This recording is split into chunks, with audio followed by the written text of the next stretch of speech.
Assalamualaikum warahmatullahi wabarakatuh. Pada kesempatan kali ini saya akan menjelaskan tentang cerita teks fabel. Nah, adapun tujuan dari pembelajaran cerita teks fabel, yang pertama, kalian semua mampu mendaftar rangkaian peristiwa penting dalam cerita fabel.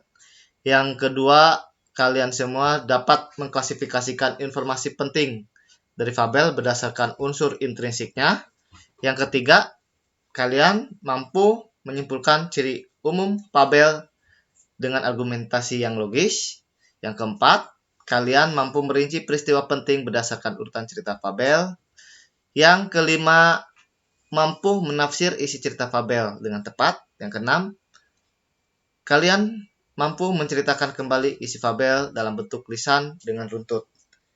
Nah, itu adalah tujuan pembelajaran pada cerita teks fabel. Mengenal dan menceritakan fabel, pasti kalian apa itu sih fabel? Bahwa fabel itu adalah merupakan cerita tentang kehidupan binatang yang berperilaku menyerupai perilaku manusia. Nah, itu adalah fabel, ya. Bahwa fabel itu adalah tergolong dalam jenis cerita fiksi, ya. Fiksi itu adalah suatu cerita yang bukan berasal dari kehidupan yang nyata atau disebut juga dengan cerita fiktif, khayalan itu ya. Itu yang disebut dengan fiksi itu. Ya, bahwa fabel juga dengan bercerita moral, ya, karena di dalam itu pesan yang terdapat dalam cerita fabel sangat erat kaitannya dengan moral kehidupan manusia. Nah, adapun tokoh fabel yang berperan dalam cerita fabel biasanya adalah binatang. Akan tetapi pada cerita fabel bukan hanya mengisahkan tentang kehidupan binatang saja, melainkan juga mengisahkan tentang bagaimana kehidupan manusia dengan seluruh karakter yang dimilikinya. Jadi peran binatang yang terdapat di dalam cerita fabel mempunyai karakter layaknya manusia. Contohnya misalkan bisa baik dan jahat, jujur dan pembohong, sopan dan tidak sopan, pintar dan bodoh, menyukai persahabatan dan tidak senang bersahabatan, licik dan culas, ya, melakukan perbuatan dan tingkah laku yang terpuji, ya, sombong, angkuh, keras kepala, suka menipu, ya, egois, ya, pendiam, periang dan lain sebagainya. Itu biasanya ciri-ciri pada suatu fabel, ya, yang di dalam tokohnya itu, ya.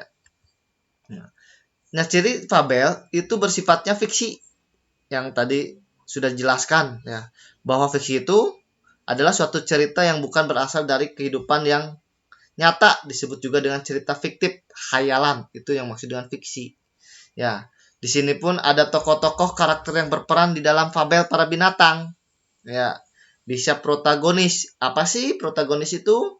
Bahwa protagonis itu adalah tokoh yang digambarkan memiliki watak baik dan bersifat positif yang banyak disukai. Biasanya menjadi tokoh utama, ya, kalau protagonis itu, dan pusat perhatian dalam cerita.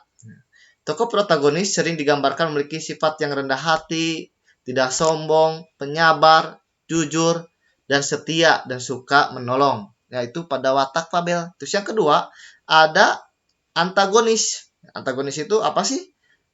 Antagonis itu tokoh yang digambarkan berwatak buruk yang biasanya menjadi musuh dari tokoh protagonis. Tokoh antagonis disebut juga sebagai tokoh penantang cerita.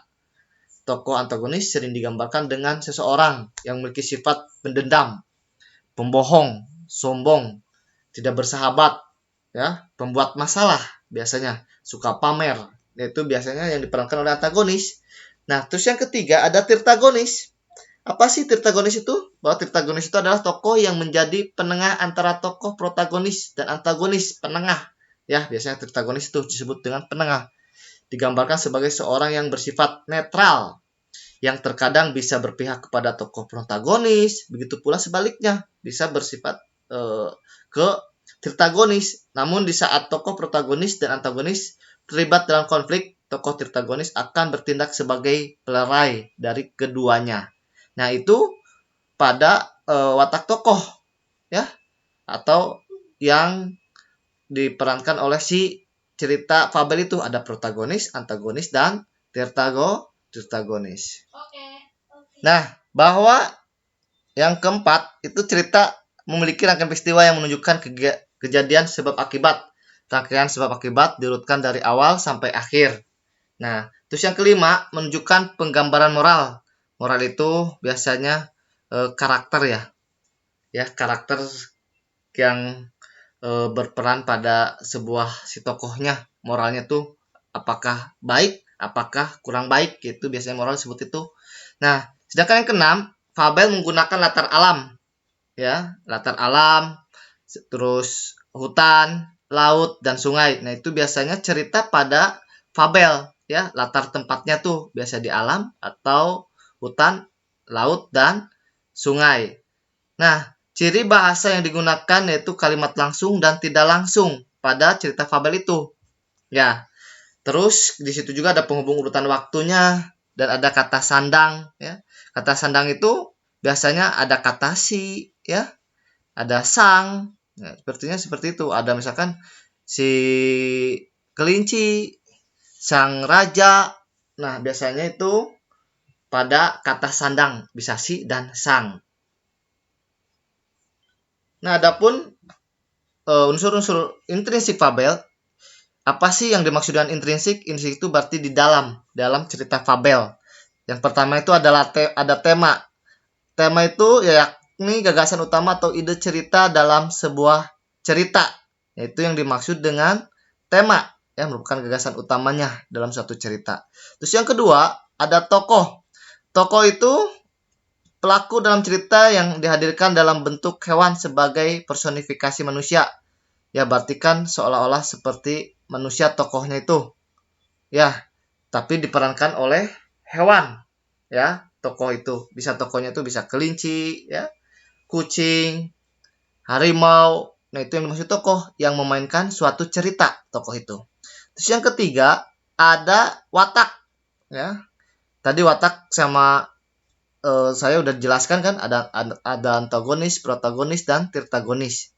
Nah, terus yang keempat ada alur. Alur itu yakni jalan cerita yang berurutan. Nah, alur itu merupakan jalan cerita atau urutan suatu peristiwa yang diceritakan di dalam sebuah cerita. Alur dibagi menjadi 4, yaitu alur maju, mundur, campuran, dan sorot balik. Namun biasanya fabel itu menggunakan alur maju atau urutan dari awal cerita hingga akhir cerita. Itu yang dimaksud dengan alur. Nah, terus yang kelima itu ada latar. Ya, latar atau setting. Itu merupakan waktu dan tempat dari kejadian serta penggambaran suasana dalam cerita. Untuk latar sendiri biasanya terbagi menjadi 3, yaitu latar waktu, latar tempat, dan latar suasana. Nah, di sini latar waktu itu bisa pagi hari, siang hari, sore hari, atau malam hari. Nah, itu waktu. Biasanya kalau tempat, ya, kalau tempat kan biasanya di situ kan kalau fabel di hutan, sungai, gua. Nah, itu kan pada cerita fabel, itu latar tempatnya. Nah, sedangkan latar suasana itu bisa senang, susah, sedih, semangat. Nah, itu yang dimaksud dengan latar suasana. Nah, terus yang keenam itu ada sudut pandang. Apa sih yang dimaksud dengan sudut pandang? Bahwa sudut pandang itu cara yang digunakan mengarang untuk bercerita. Sudut pandang dibagi menjadi 2. Ada sudut pandang orang pertama dan sudut pandang orang ketiga. Jika sudut pandang orang pertama, pengarang terlibat dalam cerita tersebut. Jika sudut pandang orang ketiga, pengarang tidak terlibat dalam cerita tersebut. Nah, yang terakhir itu ada amanat. Nah, amanat itu adalah pesan moral. Nah, pesan moral yang terdapat pada suatu cerita. Nah, itu yang maksud dengan amanat. Ya, biasanya pesan moral yang disampaikan penulis kepada pembaca. Ya, itu dimaksud dengan amanat pada suatu cerita fabel. Nah, selanjutnya, tips menceritakan isi fabel. Yang pertama, baca berulang-ulang fabel yang akan kalian ceritakan. Terus yang kedua, catat nama pelaku dan latar dalam fabel. Ya, para pelaku itu tokohnya. Ya, terus atau latar itu kan ada latar, tempat, waktu, suasana dalam fabel. Nah, yang ketiga, catat peristiwa penting dalam fabel. Ya, peristiwanya, ya, ceritanya seperti apa. Ya, catat. Terus yang keempat, persiapkan alat peraga yang mewakili latar fabel. Yang kelima, ceritakan kembali fabel tersebut secara lisan dengan memperhatikan intonasi, mimik, dan pelafalan. Intonasi itu apa? Tinggi rendahnya suatu suara, ya. Nah, kalau mimik itu kan wajah, ya. Mimik wajah seperti apa. Nah, kalau pelafalan bisa itu dari huruf huruf A, I, O, E, O ya, seperti itu pelafalan tuh ya. Nah, itu adalah penjelasan dari suatu cerita fabel. Mudah-mudahan apa yang saya jelaskan dapat dimengerti oleh kalian semua. Mohon maaf jika ada penjelasan yang kurang tepat maupun ada yang terlewati. Saya minta maaf. Saya akhiri. Bilai topik walidayah. Wassalamualaikum warahmatullahi wabarakatuh.